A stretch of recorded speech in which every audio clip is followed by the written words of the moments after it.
1947 நமக்கு சுதந்திரம் கிடைச்சி நாம் எல்லாருமே ரொம்ப சந்தோஷமாக இருந்த அந்த வருடம். ஆனால் நவம்பர் மாதம் 3ஆம் தேதி காஷ்மீரில் இருக்கக்கூடிய பட்கம் அப்படிங்கிற ஒரு கிராமத்தில் நம்ம இந்திய இராணுவ வீரர்கள் ஒரு 90 பேர். ஆனால் நம்ம எதிரிகள் அப்படின்னு சொல்லும்போது கிட்டத்தட்ட 300க்கும் அதிகமான நபர்கள்.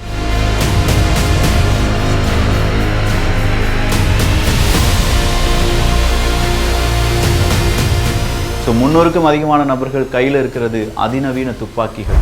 எல்லாமே பாகிஸ்தானால் கொடுக்கப்பட்டு அமெரிக்காவினுடைய சப்போர்ட்டுடன் அங்கே இருக்கக்கூடிய பல நபர்களுக்கு கிடைத்த கிரனேட்ஸ், இதெல்லாம் நம்ம 90 இந்திய இராணுவ வீரர்களுக்கு எதிராக அவங்க பயன்படுத்துகிறாங்க.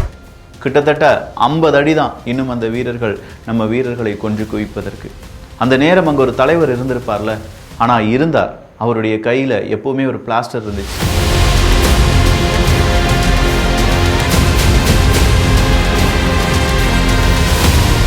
இடது கை அவருக்கு அடிபட்டு இருந்துச்சு. இந்த யுத்தம் தொடங்குறதுக்கு முன்னாடியே அவருடைய கை அடிப்பட்ட காரணத்தினால் அவர் வேணா ஓய்வு எடுத்திருக்கலாம். ஆனால் நான் ஓய்வு எடுக்க மாட்டேன், எனக்கு இந்தியா தான் முக்கியம், எனக்கு ஜம்மு அண்ட் காஷ்மீர் ரொம்ப முக்கியம், எதிரிகள் ஜெயிக்க விட மாட்டேன் அப்படின்னு சொல்லி அந்த கையை வச்சு போரிட்டு கடைசியாக நம்முடைய இந்திய அரசாங்கத்துக்கு அவர் ஒரு மெசேஜ் கொடுக்கிறார். எஸ் சார், இன்னும் 50 அடி தான், ஆனால் நாங்கள் பின்வாங்க போகிறது கிடையாது, எங்களுடைய வேலையை கரெக்டாக செய்ய போகிறோம். ஒவ்வொரு மனிதனும் ஒவ்வொரு இந்தியனும் இந்த ஒரு தருணத்துக்காக ரொம்பவே பெருமைப்படுவான். எங்ககிட்ட இருக்கக்கூடிய ஒவ்வொரு தோட்டாவையும் நாங்கள் எதிரிகளுடைய நெஞ்சில் பாய்ச்சுவோம் அப்படின்னு சொல்லிட்டு அவர் வச்சிடுறார். அங்கே அவர் கேட்டது ரிக்வெஸ்டோ நிறைய படைகளை அனுப்புங்களோ அப்படிங்கிறது கிடையாது. அவர் சொன்னது அவருடைய உயிரின் கடைசி நிமிடங்கள். கடைசியாக அவருடைய உயிர் பிரிந்து போகிறது. ஆனால் என்ன, அந்த மனுஷன் அந்த குரூப் 6 மணி நேரம் எதிரிகளை திணற வச்சதுனால தான் ஜம்மு அண்ட் காஷ்மீர் நம்ம கையில் இன்னைக்கு இருக்குது அப்படின்னு சொன்னால் உங்களால் நம்ப முடியுதா? நம்ம பாட புத்தகத்தில் இல்லாத ஆனால் உண்மையிலேயே நாம் தெரிந்து கொள்ள வேண்டிய முக்கியமான ஒரு போர் இந்த பட்காம் போர் அப்படின்னு சொல்லலாம். அன்பு தமிழஞ்சங்களுக்கு தமிழ் பொக்கிஷத்தின் வணக்கங்கள்.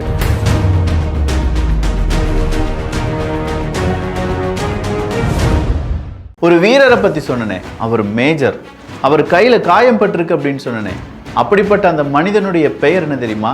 மேஜர் சோம்நாத் சர்மா அப்படிங்கிறது தான். இந்த சோம்நாத் சர்மா அப்படிங்கிறவர் தான் இந்தியாவை பொறுத்த வரைக்கும் சுதந்திர இந்தியாவில் முதல் பரம்வீர் சக்ரா விருதை வாங்கியவர்.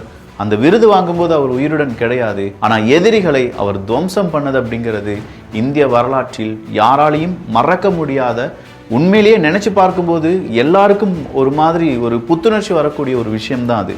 1947 ஆகஸ்ட் 15 நமக்கு சுதந்திரம் கிடைச்சிருச்சு. ஆனால் இந்தியா அன்னைக்கு ஒருங்கிணைந்த இந்தியாவான்னு கேட்டால் இல்லை. ஜம்மு அண்ட் காஷ்மீர் நம்மக்கிட்ட இணையவில்லை.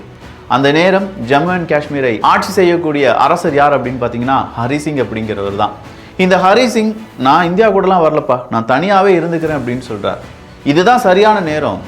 இந்தியா அப்படிங்கிற ஒரு நாடு உருவாயிருச்சு, பாகிஸ்தான் உருவாயிருச்சு, ஜம்மு அண்ட் காஷ்மீரை மட்டும் நம்ம தூக்கிடலாம் அப்படின்னு சொல்லி பாகிஸ்தான் என்ன செய்கிறாங்க, ஜம்மு அண்ட் காஷ்மீரை பிடிக்கிறதுக்காக நிறைய பழங்குடியினர்களை கூப்பிட்டு அவங்களை மூளைச்சலவை செஞ்சு இந்தியாவுக்கு எதிராக நம்ம உயிரை போனாலும் பரவாயில்ல, ஜம்மு அண்ட் காஷ்மீரை பிடிக்கணும், இந்தா வைத்துக்கொள்ளுங்கள் ஆயுதம் அப்படின்னு சொல்லி கனரக ஆயுதங்கள், புதிய இயந்திரங்கள், புதுரக ஆயுதங்கள், இது எல்லாத்தையுமே அமெரிக்கா மற்றும் சில நாடுகளுடைய உதவிகளுடன் வாங்கி அங்கே இருக்கக்கூடிய பழங்குடியினருக்கு கொடுத்து அந்த பழங்குடியினர்கள் மத்தியில் நிறைய பாகிஸ்தான் இராணுவ வீரர்களையும் சேர்த்து ஒட்டுமொத்தமாக ஜம்மு அண்ட் காஷ்மீரில் என்ட்ராகுங்க.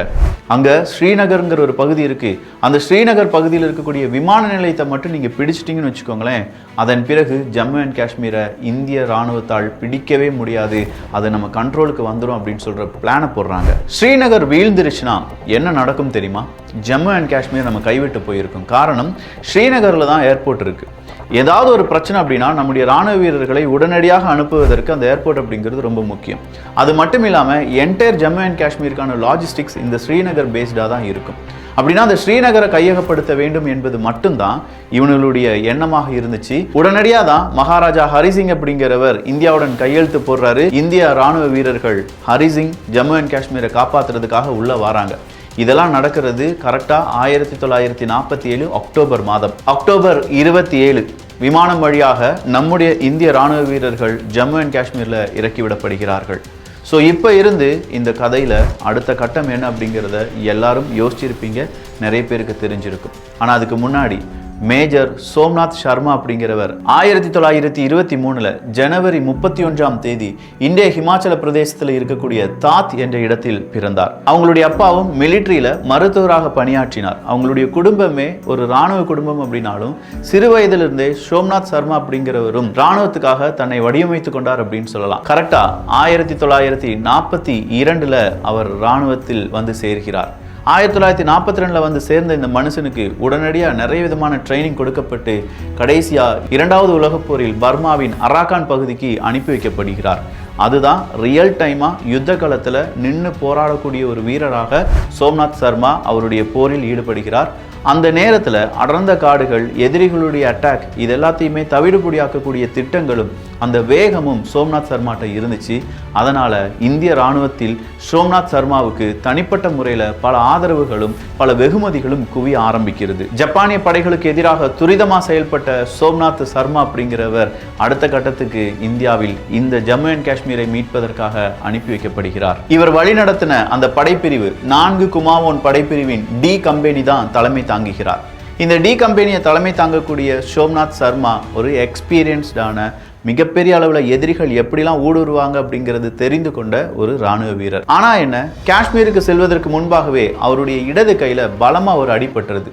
வேற வழியே இல்லை, இந்த போருக்கு நீங்க போக வேண்டாம், அதுக்கு பதிலாக வேற ஏதாவது ஒரு மேஜர் அனுப்பி வைக்கலாம், நீங்க ரெஸ்ட் எடுக்கணும் அப்படின்னு சொல்லி அங்க இருக்கக்கூடிய மருத்துவர்கள் சொல்றாங்க.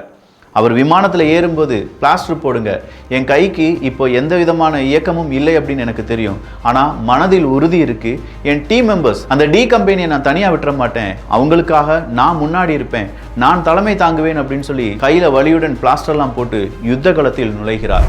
அவரால் சரியாக துப்பாக்கி ஏந்த முடியுமான்னு கேட்டால் கண்டிப்பாக முடியாது. அவரால் ஏதாவது ஒரு பொருளை தூக்க முடியுமான்னு கேட்டால் அதுவும் முடியாது.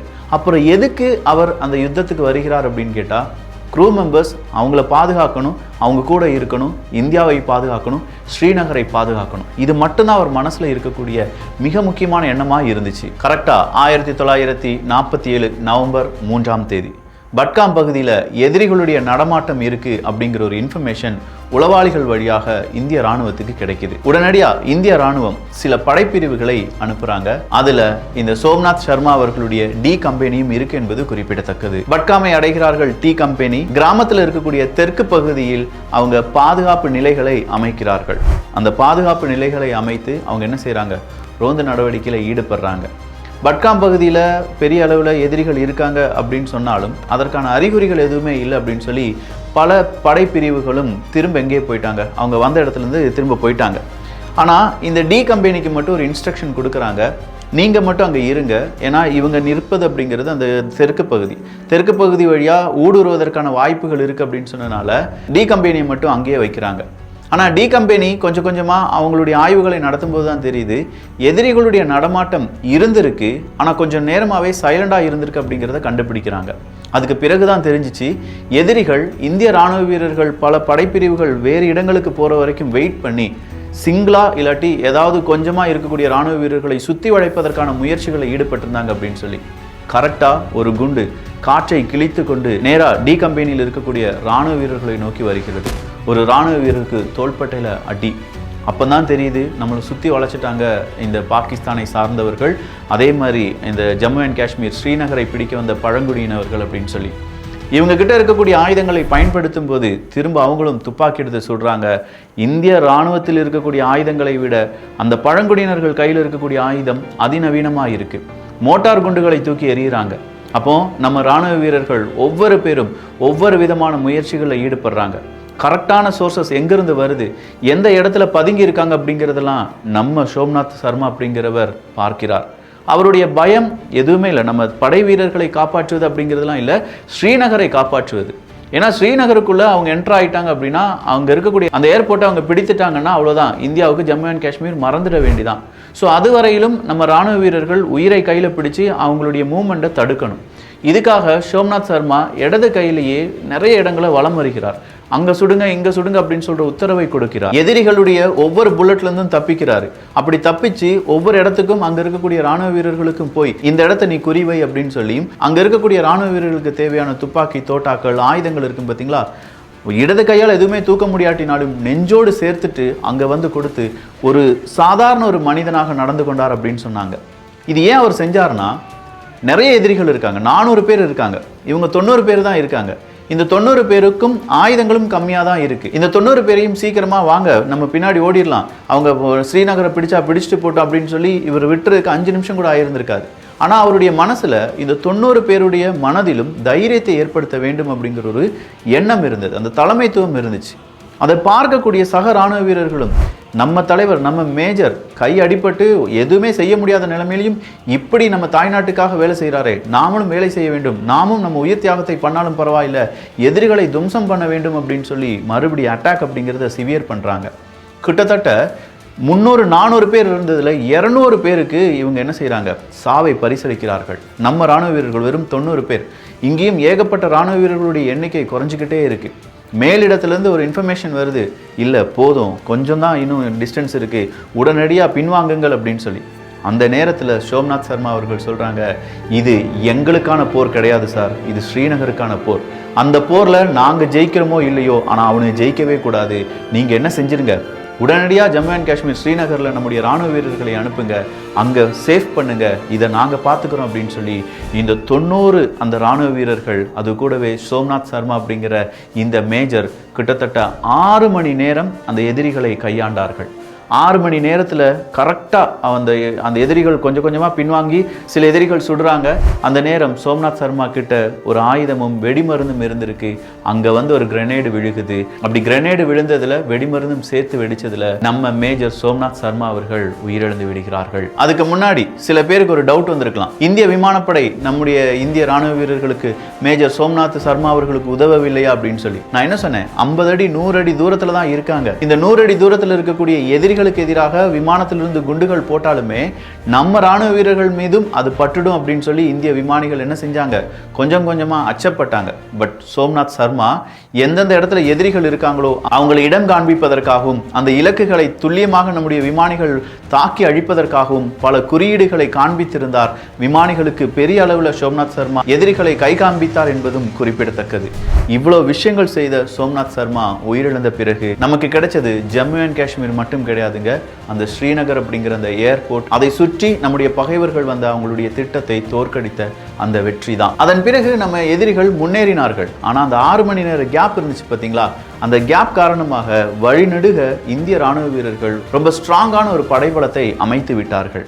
அப்படின்னா நிறைய ராணுவ வீரர்களை நிறைய நேரத்தில் டேங்குகளை அழித்தார்கள், விமானங்களை நொறுக்கினார்கள் அப்படின்னு சொல்ற இடத்துல நம்ம நினைவு கூறுவோம். ஆனால் சோம்நாத் சர்மா 6 மணி நேரத்தை நமக்காக தந்தார் அப்படிங்கிறதுனால நாம் நினைவில் கொள்ள வேண்டும்.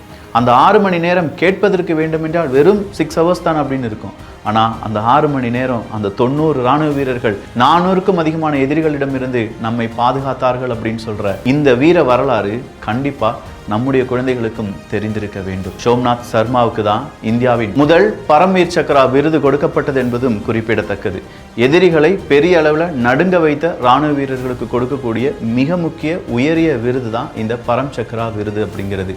அப்துல் ஹமீத் அப்படின்னு சொல்லக்கூடிய ராணுவ வீரர் நேற்று நம்ம பார்த்தோம்ல, அவருக்கும் பரம் சக்ரா விருது கொடுக்கப்பட்டது என்பதும் குறிப்பிடத்தக்கது. இப்படிப்பட்ட ராணுவ வீரர்கள் நமக்காக உயிர் தியாகம் செய்து நமக்காக அவங்களுடைய வாழ்க்கையை அர்ப்பணித்து அந்த தைரியத்தை நம்ம முன்னாடி காண்பித்து சென்றிருக்கிறார்கள். அவங்களுக்கு நாம் செய்ய வேண்டியதெல்லாம் ஒரு சல்யூட்டு தான்.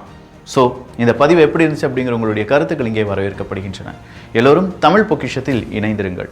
நல்லதை பகிர்ந்து நல்ல சமுதாயத்தை உருவாக்குவோம். நன்றி, வணக்கம், ஜெய் ஹிந்த்.